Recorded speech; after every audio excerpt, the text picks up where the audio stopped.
पंजाब में स्मॉग की सूरत हाल में कदरे बेहतरी, लेकिन फजाएं अब भी मुजरे सेहत। लाहौर में एयर क्वालिटी इंडेक्स 400 से भी नीचे, आलूदा शहरों में दूसरे नंबर पर। मुल्तान में कुछ देर पहले तक आलूदगी इंडेक्स 282 रिकॉर्ड। पेशावर में स्मॉग में इजाफा हो गया। पाकिस्तान के आलूदा शहरों में चौथे से तीसरे नंबर पर।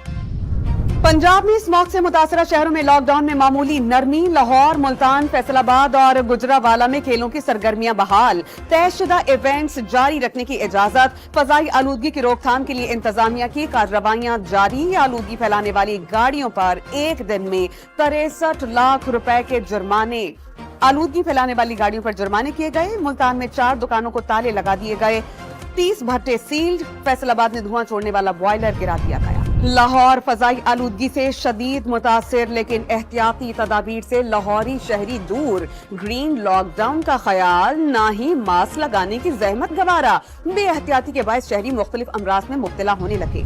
स्मॉग के मुज़र असरात जानवरों पर भी पड़ने लगे। लाहौर आराइया गांव में मवेशियों ने दूध देना कम कर दिया। यौमिया 2 से 3 लीटर दूध की कमी से फी जानवर 500 रुपए तक का नुकसान। पंजाब में धुंध के बाइस कई हादसात। नारोबाल में जफरवाल रोड पर मुसाफिर बस हादसे का शिकार, एक शख्स जाँ बहक, खवातीन समेत 5 अफराद जख्मी। बहावल नगर और रहीम यार खान में हादसात में 2 अफराद जाँ बहक, 4 जख्मी हो गए, जबकि लोधरा में स्कूल वैन बस से टकरा गई। तालिबे इल्म जाँ बहक, 7 तालिबात जख्मी। मौसमियाती तब्दीलियों से पाकिस्तान को शदीद तबाही का सामना करना पड़ा। सैलाब से 30 अरब डॉलर्स का नुकसान हुआ। लाखों अफराद बेघर हो गए।